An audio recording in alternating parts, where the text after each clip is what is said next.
His beautiful wife played the grieving widow perfectly, but his mother saw the truth in her eyes. She was a cold-blooded killer.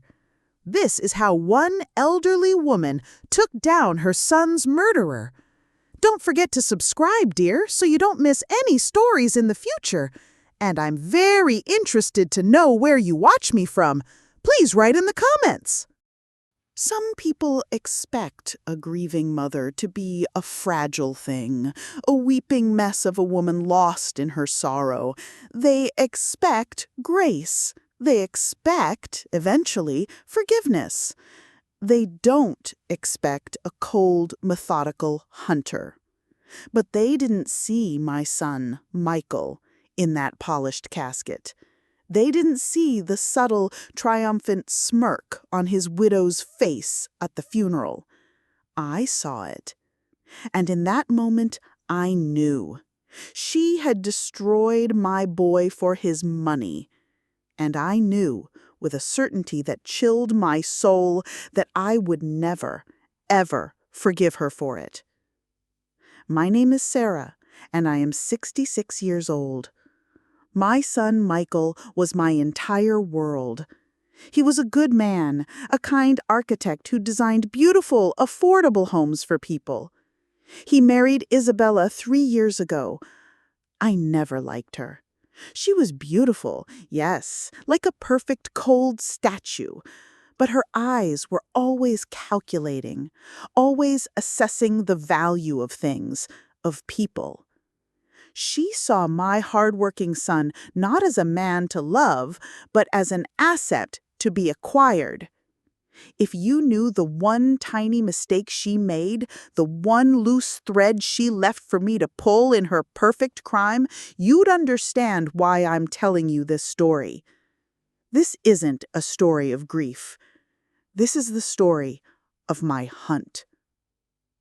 The police called his death a tragic accident, a catastrophic brake failure on a winding country road, a single-car crash.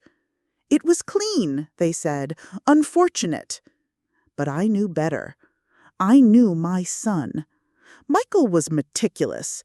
He loved that car, a vintage Mercedes his father had left him, and he cared for it like it was his own child.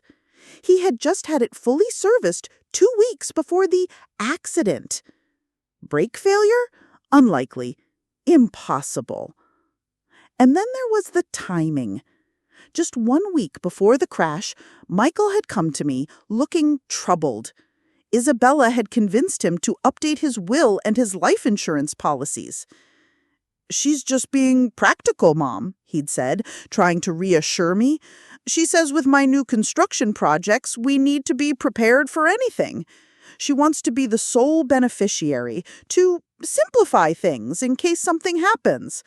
She even wants me to sign over power of attorney to her, to manage the business accounts if I'm incapacitated." I had begged him not to do it. A cold dread had washed over me. "Michael, no! That's too much power for one person to have. It's not right." He had accused me of being paranoid, of not trusting the woman he loved. To keep the peace, I had dropped it, a decision that will haunt me for the rest of my days. He signed the papers. A week later, he was dead. At the funeral, Isabella played the part of the grieving widow to perfection.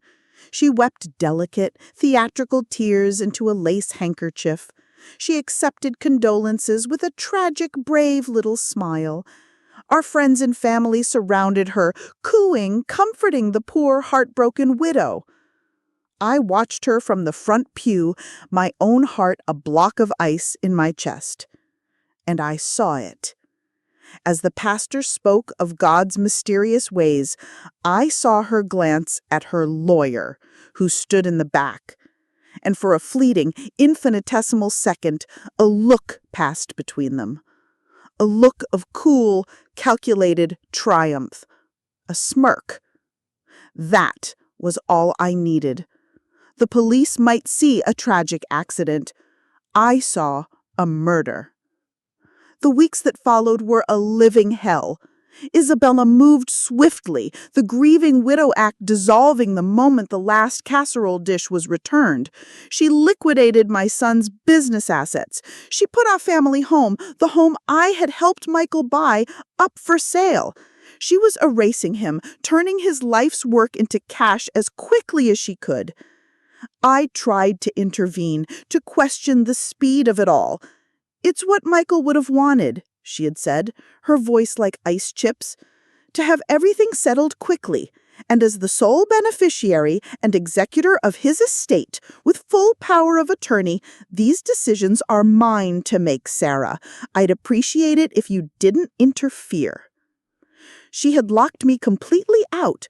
The law was on her side. But she underestimated me. She saw a quiet, grieving old woman.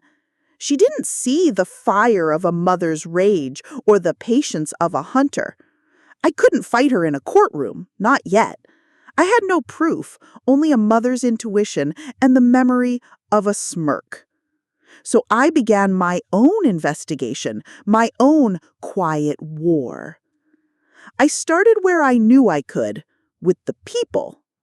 I started talking to the mechanics at the service station where Michael had his car serviced just 2 weeks before the crash. At first, they gave me the standard line, "Everything was in perfect working order, ma'am." But I didn't give up. I went back day after day. I brought them coffee and homemade cookies.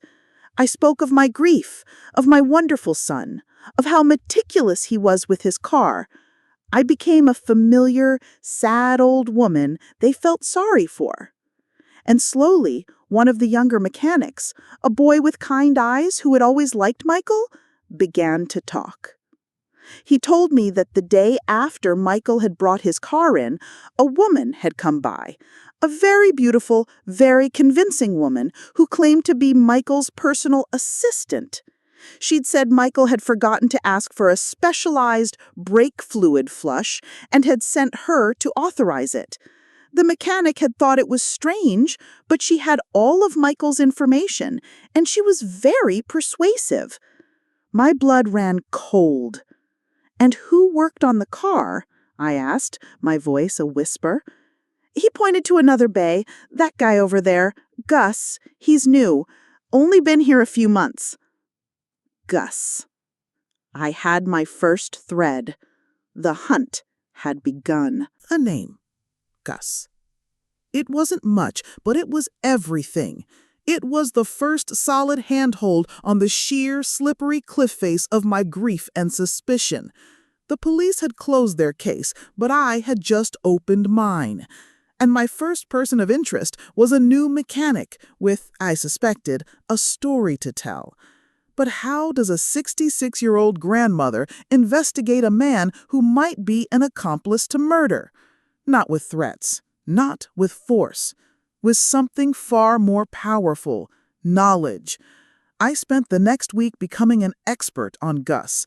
My late husband always said I had the patience of a saint and the mind of a librarian. I put that mind to work. I started by simply observing the auto shop from a cafe across the street, nursing the same cup of tea for hours. I learned his routine, when he arrived, when he took his smoke breaks, what kind of car he drove, an old, beaten-up sedan that screamed of financial trouble. Then I moved online. It's amazing what you can find in public records if you know where to look. I found his full name, Gus Kowalski. I found a string of previous addresses, each one a little shabbier than the last. I found records of payday loans, a lien on his car, and, most damningly, a recent, desperate online fundraiser set up by his wife to pay for their young daughter's expensive medical treatments. There it was, his motive, his weakness. He wasn't a cold-blooded killer. He was a desperate father, and my daughter-in-law, that viper Isabella, had found his price. Now I had to approach him. I couldn't do it at the garage. He'd be on his guard. I found out where he lived from the public records, a small, run-down apartment complex on the other side of town. One Saturday morning, I waited for him in the parking lot. When he came out to go to the grocery store, I simply stepped into his path. He looked at me, a flicker of recognition, then fear in his eyes. He remembered the sad old woman who had brought cookies to the garage. "Mrs. Carter," he stammered, what are you doing here?" "I think you know what I'm doing here, Gus," I said, my voice quiet but firm. "We need to talk about my son, Michael, and about his breaks." He went pale. "I don't know what you're talking about," he said, trying to push past me. "I think you do," I said, not moving. "I also know about your daughter's medical bills. I know about the fundraiser, and I know that a very large, untraceable cash deposit was made into your wife's bank account 2 days after you serviced my son's car." I was bluffing about the deposit. I had no way of knowing that for sure. But I was gambling that his guilt and the specificity of my knowledge about his life would make him believe I knew more than I did. It worked. He stopped, his shoulders slumping in defeat. The fight went out of him completely.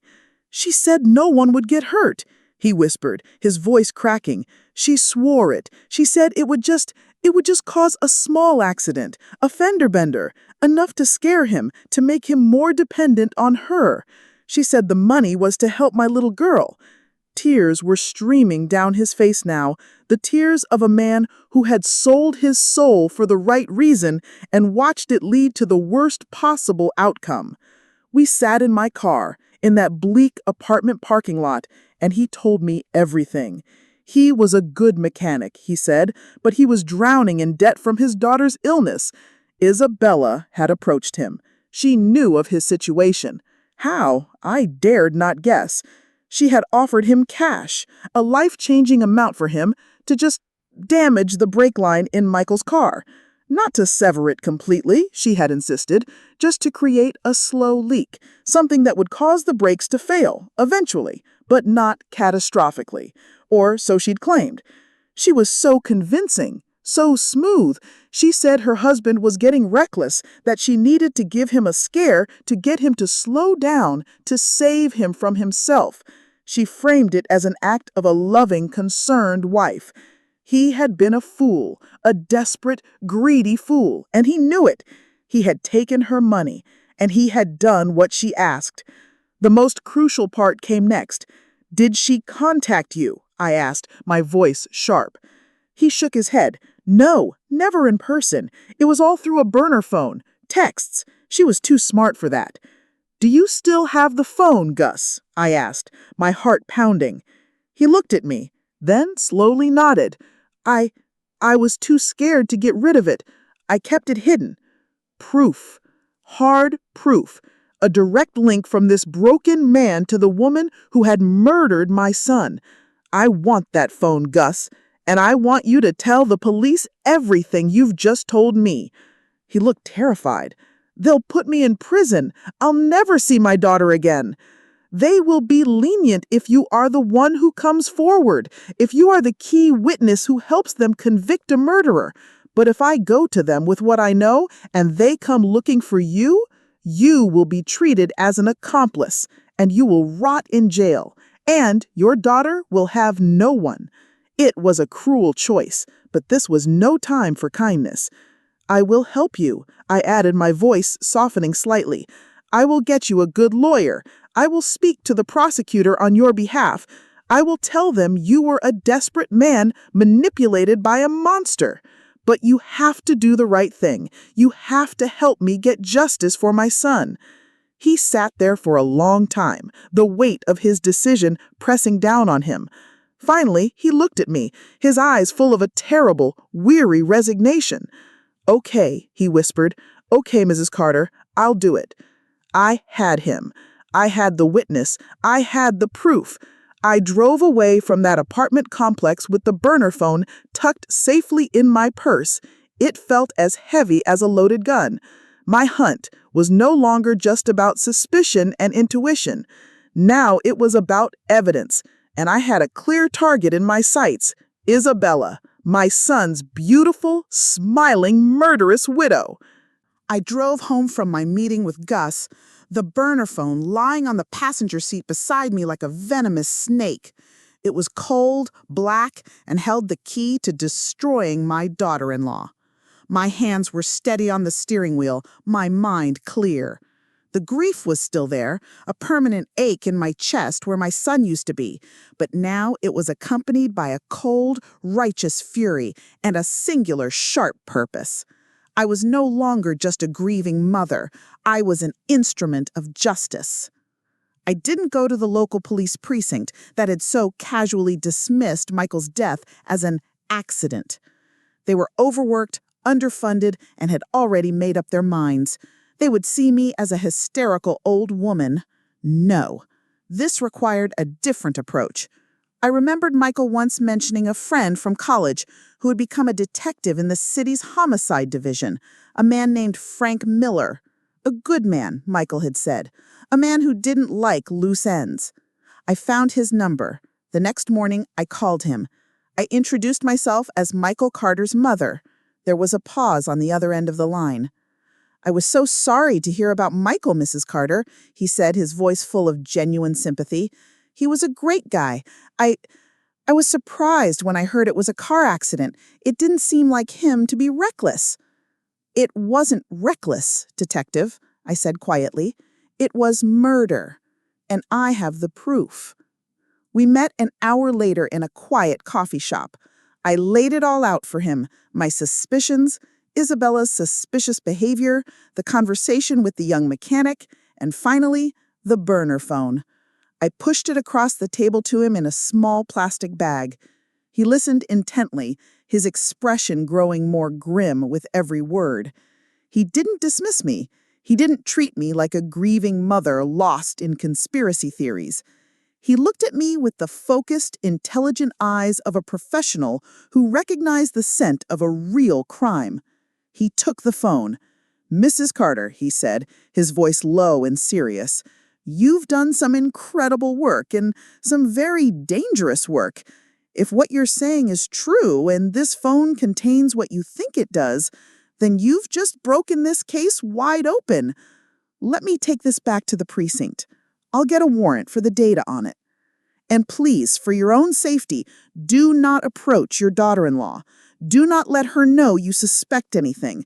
People who do things like this are desperate, and desperate people are dangerous." I nodded. "She doesn't suspect a thing.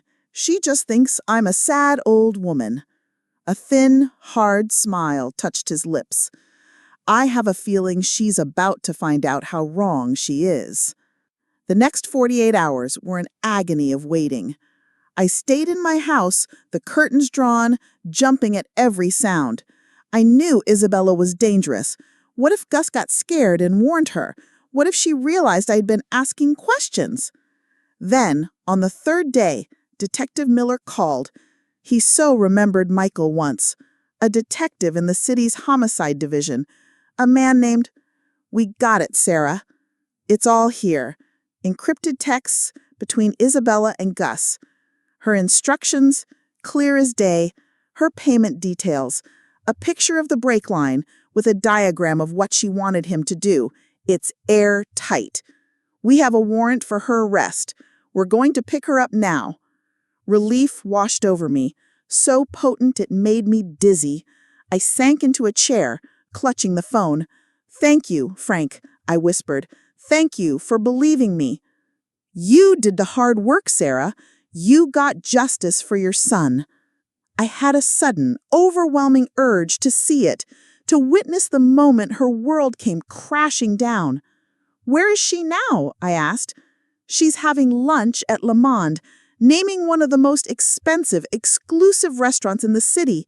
Seems she's been enjoying her inheritance." "I'll be there," I said. "I won't interfere. I need to see it." He hesitated for a moment. "All right, Sarah, but stay back. Stay safe." I drove to Le Monde. I sat in my car across the street, my heart pounding. Through the restaurant's large picture window, I could see her. Isabella. She was holding a glass of champagne, laughing, the picture of a carefree, wealthy widow. She was surrounded by well-dressed people, all hanging on her every word. She was the queen of her new kingdom, a kingdom bought with my son's blood. Then I saw them, two unmarked police cars pulling up quietly to the curb. Detective Miller and another officer in plain clothes got out and walked calmly into the restaurant.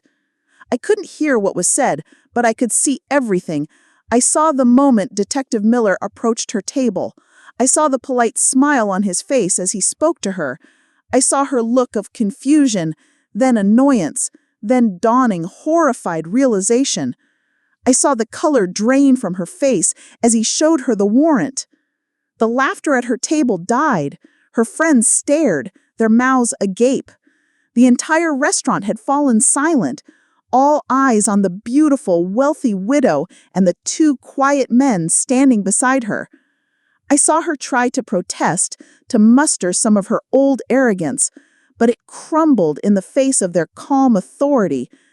I saw them gently but firmly ask her to stand, and then I saw the moment they placed the handcuffs on her wrists, her beautiful manicured hands now shackled behind her back.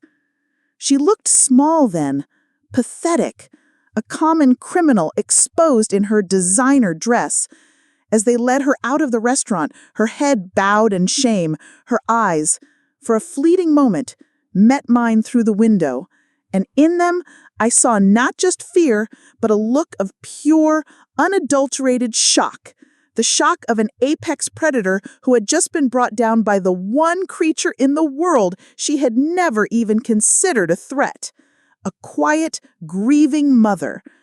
They put her in the back of the car and drove away, and I sat there in my own car as the tears I had refused to shed for months finally came.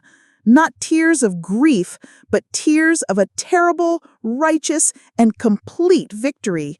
My boy could finally rest in peace. The wheels of justice, I learned, grind infuriatingly slow, but they grind with a terrifying certainty. The months between Isabella's arrest and the start of her murder trial were a strange limbo. The initial, savage satisfaction of her downfall faded, replaced by a grim, weary determination to see this through to the very end. Isabella, my daughter-in-law, the woman who had murdered my son, pleaded not guilty. Of course she did. Vipers like her never believe they're accountable for the poison they spread. She and her high-priced lawyer were going to fight, to twist the narrative, to paint me as a vindictive, hysterical old woman, and their key witness, Gus Kowalski, as an unreliable, desperate liar. I prepared for war. I met with the prosecutor, Ms. Chen, almost weekly. We went over my testimony, every detail of my son's last weeks, every flicker of suspicion I'd had, every word of my conversation with Gus. It was like picking at a wound over and over, but I did it with a cold precision. My grief was a private thing. In this room, it was a weapon. "They're going to attack your credibility, Sarah," Ms. Chen warned me, her eyes kind but direct. "They'll say you're a grieving mother with a vendetta. They'll try to make you angry, to make you seem unstable to the jury. You cannot let them." "Don't you worry," I told her, my voice quiet but firm. "My anger is a cold thing now. It doesn't burn. It freezes." The trial began on a cold, gray morning in October. I sat in the front row of the courtroom, a silent, dignified figure in my Sunday best. Seeing Isabella walk in, dressed not in a prison jumpsuit, but in an elegant, conservative suit, her face a mask of wronged innocence, sent a fresh wave of ice through my veins. She looked at the jury with those wide, doe-like eyes, the picture of a heartbroken young widow wrongfully accused. The performance was sickeningly brilliant. The first few days were a blur of legal arguments and jury selection. Then the prosecution began its case. The first key witness was Gus Kowalski. He walked to the stand looking terrified, a hunted rabbit in the headlights. But as Ms. Chen gently questioned him, his voice, though trembling, grew stronger. He told the jury everything: his daughter's illness, his desperation for money, Isabella's charming, persuasive approach, her instructions to just create a small leak, just a scare, the cash payment. A collective gasp went through the courtroom.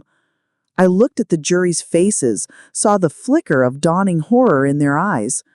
I looked at Isabella. Her mask of composure cracked for just a second, her hand trembling where it rested on the table. Finally, it was my turn to testify. Walking to the stand felt like walking a tightrope over a canyon. All eyes were on me. I swore the oath, my hand on the Bible, and looked not at Isabella, but at the faces of the jury. Ordinary people. Mothers, fathers, sons, daughters. I just needed to tell them the truth.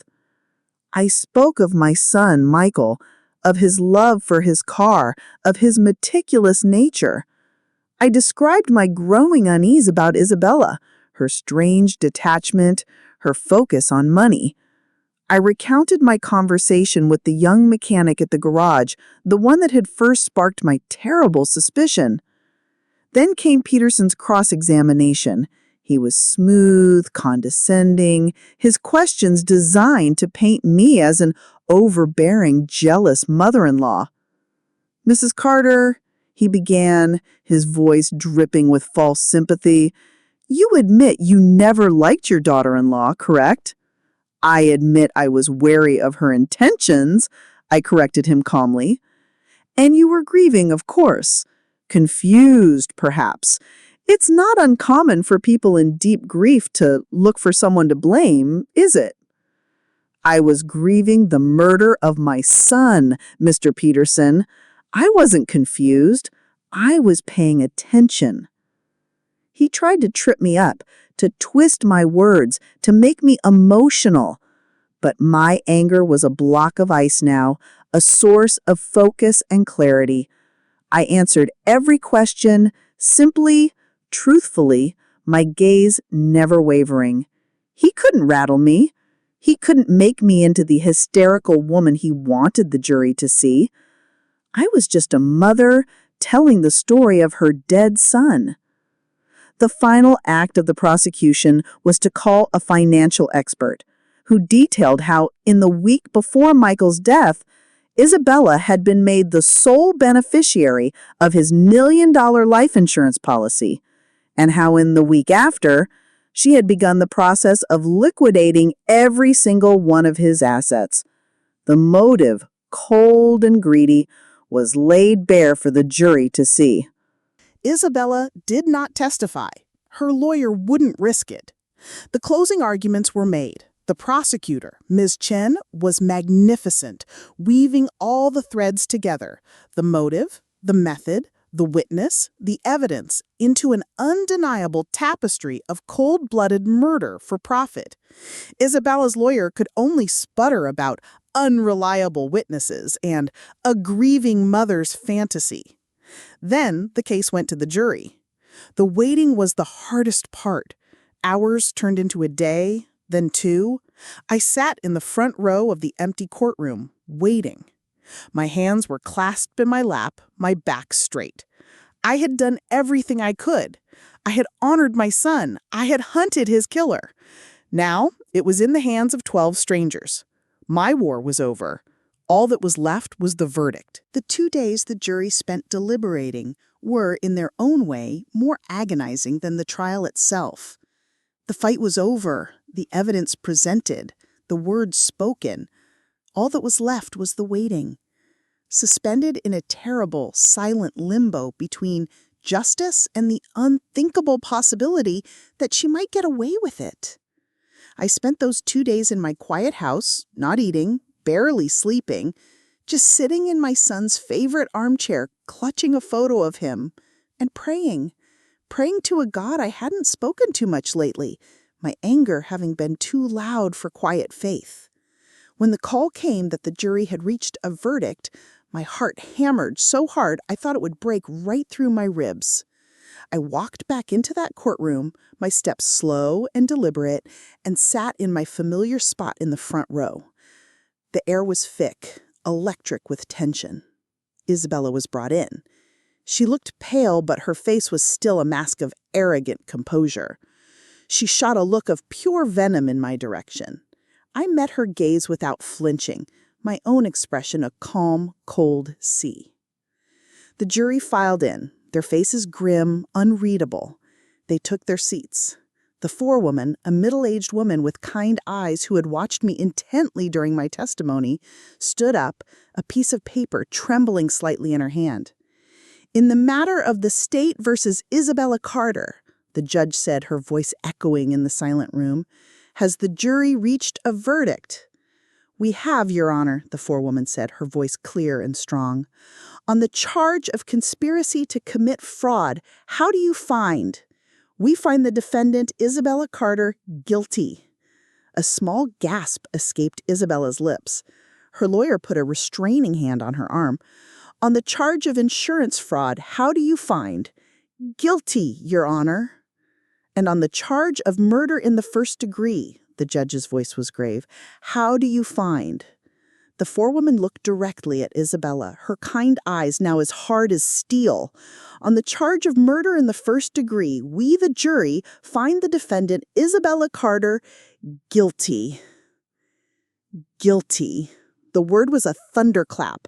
The mask on Isabella's face didn't just crack, it shattered. Her mouth fell open in a silent scream of disbelief. "No!" she shrieked, lunging forward before her lawyer could restrain her. "No! It was Gus! It was all him! He's lying! She's lying!" Her finger pointed at me, trembling with rage. "That old witch! She framed me!" Her outburst was met with the stern, unimpressed face of justice. The judge banged her gavel. "Order! Order!" in the court.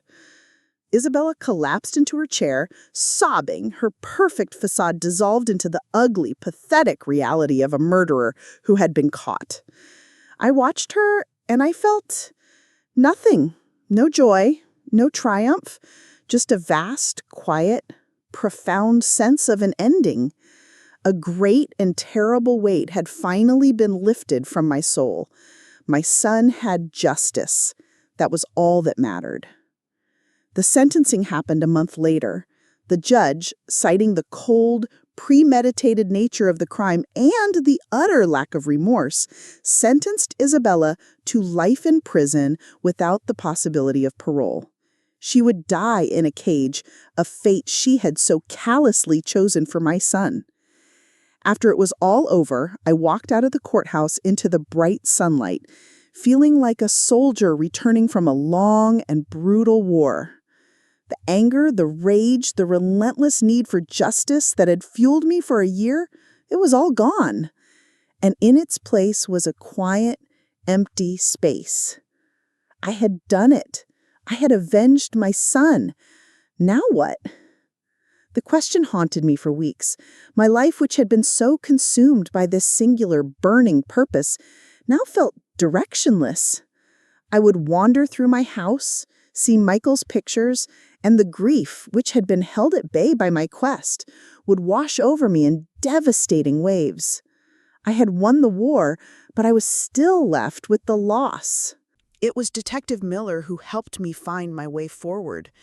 He'd called to check on me, and I'd confessed my feeling of emptiness. "You spent a year being a detective and a warrior, Sarah," he'd said kindly. "You can't just turn that off. You need a new mission." He told me about a volunteer program, a network of victim advocates who worked with the police department.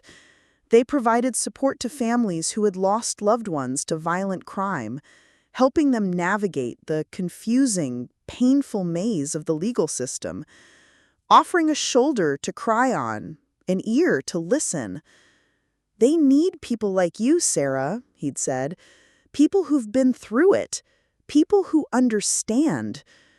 It was a terrifying thought, to willingly walk back into that world of pain and grief, but it was also right. It felt right. I had learned so much, so many hard lessons during my own fight, Perhaps I could use that knowledge to help someone else. Perhaps my pain could be transformed into another person's comfort. I started volunteering, just a few hours a week at first. I'd sit with other mothers, other fathers, other families shattered by senseless violence. I wouldn't offer advice. I'd just listen. I'd hold their hands. I'd tell them, I know, I understand. And sometimes that was enough. One day, I was sitting with a young mother whose son had been killed in a robbery. She was lost in her grief, convinced that justice would never be done. "What's the point of fighting?" she wept. "It won't bring him back." "No," I said softly, my voice full of a truth I had earned. "Nothing will ever bring him back. But fighting for him, getting justice in his name, it allows him to rest in peace. And it allows you to start healing, knowing you did everything you could for him. It allows you to honor his memory with your strength." She looked at me, a flicker of understanding in her tear-filled eyes. In helping her, I was helping myself. I had thought my revenge was my final act, my final gift to my son. But I was wrong. This was my true purpose. Turning my grief into grace, my pain into purpose, my son's tragic end into a new beginning for others. My name is Sarah. I am a mother who lost her son, but I am not just a victim. I am a survivor, a warrior, and a woman who found, in the ashes of her own life, a way to help light the way for others. And in that, finally, I found my peace.